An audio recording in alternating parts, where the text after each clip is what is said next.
سلام تماشابینان گرامی، خلاصه خبرهای مهم 25 اکتبر تاجیکستان و منطقه را از پایگاه خبری بامداد برایتان پیشکش میکنیم. شروع میکنیم از یک نگاه کوتاه به سرخط خبر مهم روز. در این برنامه شهروند روسیه شد ولی در قید ونکمت نیست. به ضد نظیفخان بابایف از تاجیکستان میتوانند پرونده بکشایند. رید عمان در بزرگترین بازار ولایت چلیابینسک. 25 روز بیدرکی برادر سردبیر پیام تیوی بعد استردادش کجا شد؟ بیک صبور برای معاین کردن منطقه های اینترنتشان ضعیف یک هفته وقت داده است. روسیه دزرتیر قرقیز زاده مرغاب را به تاجیکستان نسپرد و اکنون تفصیلات خبرها.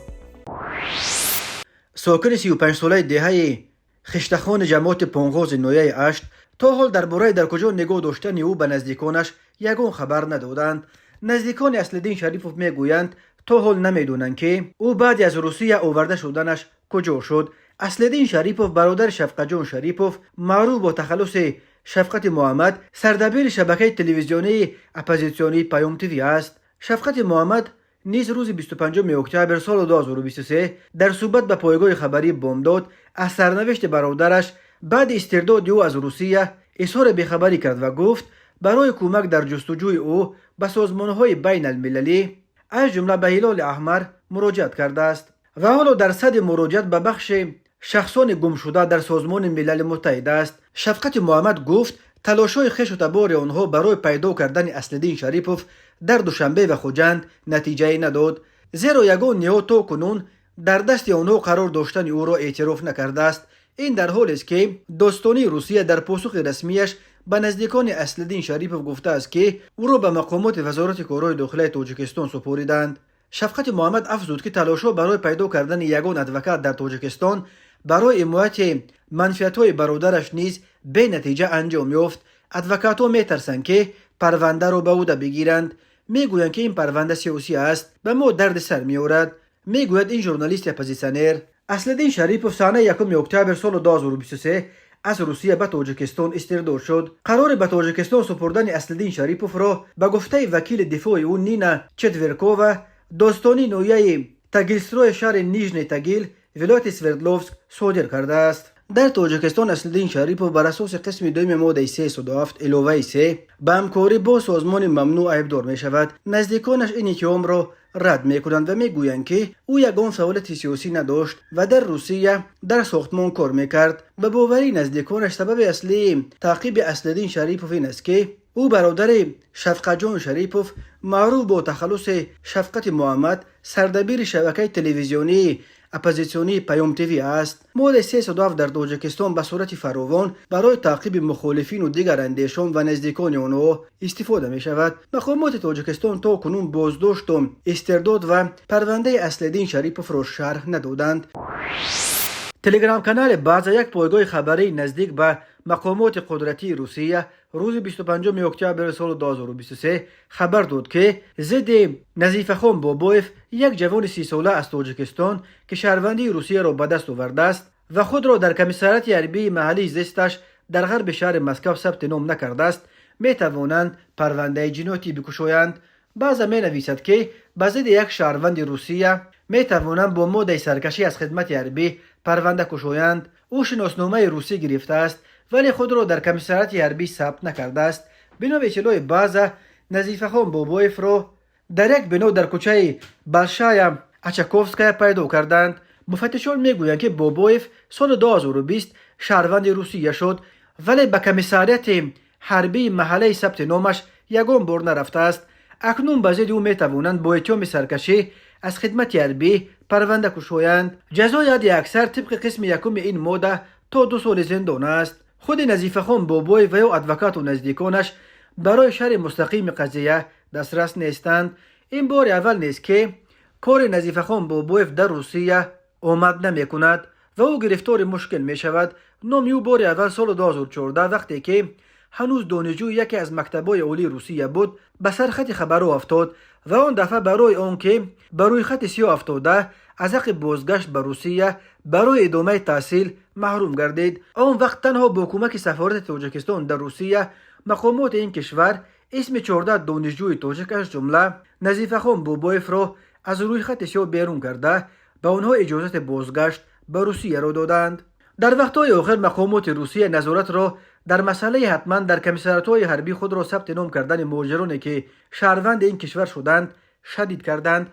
به گفته شاهدان حالا به فرق سالهای قبل در جریان ریدها در مکانهای تجمع مهاجران از جمله در بازارها و ساختمانها و مسجدها کارمندان پلیس بیشتر نه مهاجرانی را که ثبت نام یا پتنت ندارند بلکه آنهایی را میجویند که شهروندی روسیه دارند.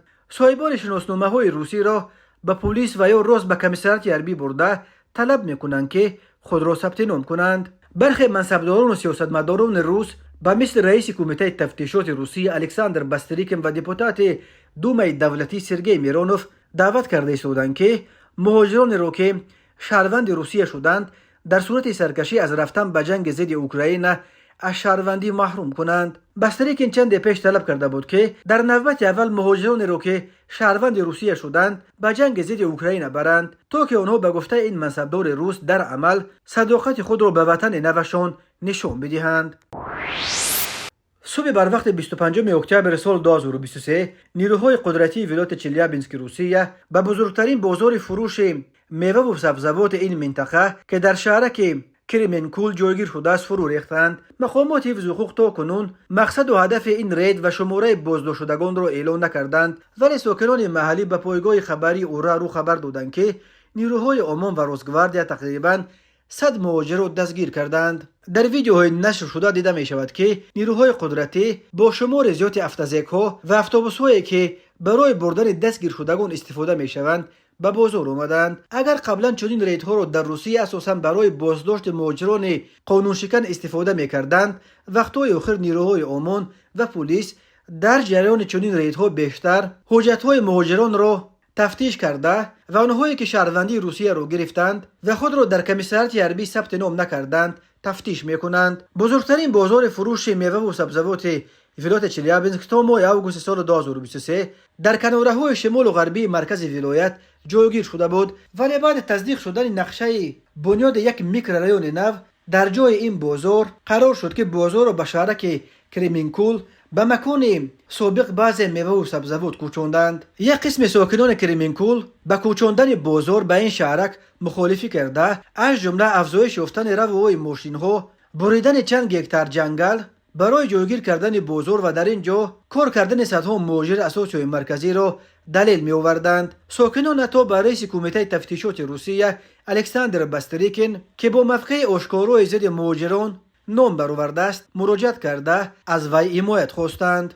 در ولایت چلیابینسک هزاران مهاجر از تاجیکستان نیز کار و زندگی میکنند. 10 نفر آنها در همین بازار فروش میوه و سبزیجات که روز 25 اکتبر هدف رید امان و روزگواردیا قرار گرفت کار میکردند. هنوز معلوم نیست که در جریان این رید چند تن از تاجیک‌ها را دستگیر کردند. تماشابینان عزیز، یادآور میشویم خلاصه مهمترین اخبار تاجیکستان را از پایگاه خبری بامداد تماشا دارید. برنامه را ادامه میدهیم. روز 23 اکتبر سال 2023 بیگ صبور سردار خدمات علاقه تاجیکستان در ملاقات با نمایندگان شرکت‌های موبیلی و پروایدرهای اینترنتی از مشکل دسترسی مردم به اینترنت و علاقه موبیلی اظهار نگرانی کرده است. بنا به گزارش رسمی از این جلسه که سامانه رسمی خدمات علاقه نشر کرد، برای معاین کردن منطقه دسترسیشان به اینترنت ضعیف یک گروه کاری تشکیل شد و بیگ صبور به این گروه برای معاین کردن چنین منطقه یک هفته وقت داد و خواستار باز هم ارزانتر کردن و بالا بردن صفت اینترنت و علاقه موبیلی برای ساکنان شده است. این در حالی است که 23 دکبر سال 2022 هنگام ارائه پیام سالانش پرزیدنت تاجیکستان امامعلی رحمان از خود بیگ صبور با یک لعن تند انتقاد کرده و به او برای تامین کشور با اینترنت ارزان و با سرعت وقت داده بود. بیگ صبور که 61 سال دارد و خدای پرزیدنت امامعلی رحمان هم است، از سال 2003 اینک 20 سال باز رهبری ساحه علاقه تاجیکستان را در دست دارد. منتقدان طرز رهبری او و تیمش را یک مانع عمده در روی رشد علاقه موبیلی و اینترنت در کشور می شمارند. بنا به اطلاع نشر شده در سامانه خدمات علاقه، در ملاقات بیگ صبور با پروایدرها مسائل مربوط به اجرای سفارش پرزیدنت امامعلی رحمان از 23 دکبر سال 2022 جهت بهتر نمودن صفت خدمت رسانی و پست کردن ارزش خدمت رسانی و علاقه موبیلی و اینترنت و دسترس گردانیدن اینترنت بلند سرعت در تمام منطقه کشور و اجرای فرمان پرزیدنت از 22 میون سال 2023 درباره تدبیرهای وسعت دادن حساب برابرکنی غیر نقدی مورد تحلیل و بررسی قرار گرفت. همچنین با مقصد معین نمودن تمام منطقه‌هایی که دسترسی به علاقه موبیلی و اینترنت در آن ضعیف میباشد، از حساب مسئولان خدمات علاقه، شرکت‌های موبیلی و ساختارهای دیگر گروه کاری تشکیل شد. گروه کاری وظیفه‌دار گردید که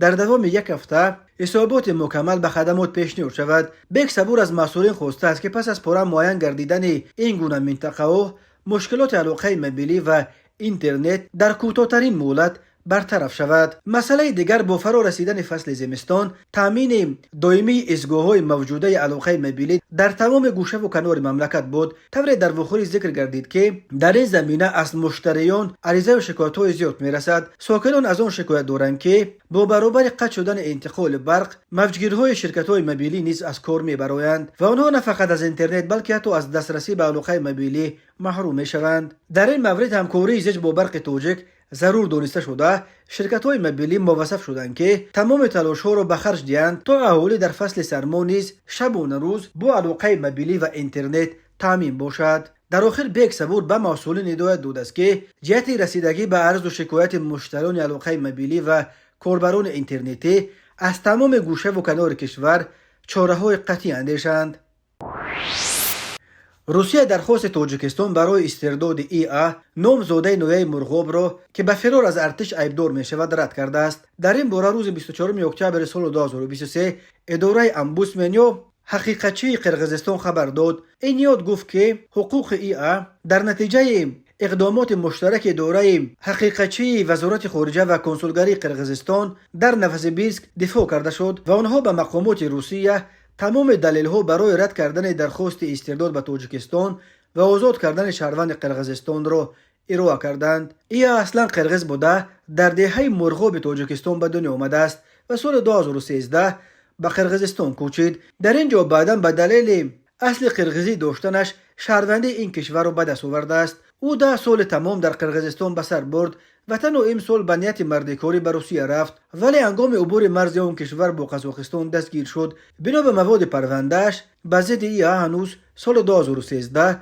در تاجیکستان با اتهام خودسرانه فرار کردن از قسم عربی پرونده جنایتی گشودند. ای از سال 2010 تا 2013 طبق قرارداد در یک قسم عربی کار میکرد و گویا خودسرانه خدمت را پرتافته به قرقیزستان فرار کرده است. بعد بازداشتش مرزبانان روسیه ای و پرونده او را به دادستانی نقلیات نویه التای سپردند. با قرار دادگاه التای ای به مدت 40 روز تا زمان بررسی پرونده استردادش بحث پیشکی گرفته شد. در این بین نهادهای دولتی قرقیزستان به قضیه دخالت کردند و دادستانی نقلیات نویه روبتسوو اخیراً قرار قبول کرد که طبق قانونهای روسیه مهلت نهایی دعوای به جوابگری جنایتی کشیدن ای هنوز 6 آگوست سال 2019 به پایان رسیده است. بر اساس این قرار دادستانی اداره زندانهای روسیه ای را از بازداشتگاه آزاد کرده است.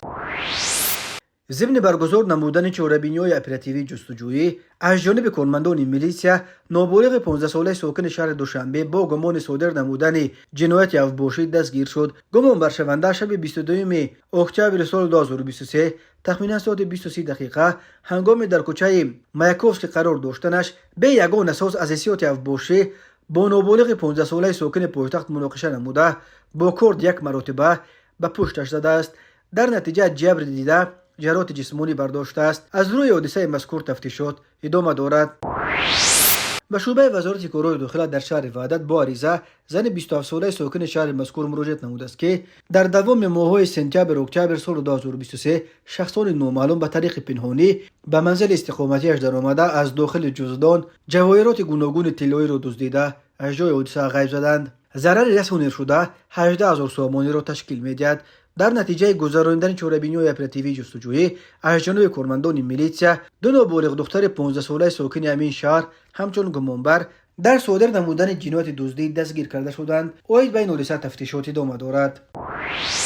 در نتیجه گذراندن چهاربینی‌های اپراتیوی جستجویی از جانب کارمندان میلیشیا معین کرده شد که مرد 32 ساله ساکن شهر کانه بادام تخمینا ماه مارت سال 2020 با روی فریب به باوری مرد 43 ساله ساکن شهر مذکور در اومده از او برای تجارت $5,000 امریکایی و 27,000 سومانی گرفته به احتیاجات شخصیش صرف نموده است. نسبت گمان بر شونده پرونده جنایتی با ماده 247 قسم 3 کودکس جنایتی جمهوری تاجیکستان آغاز کرده شده تفتیشات ادامه دارد.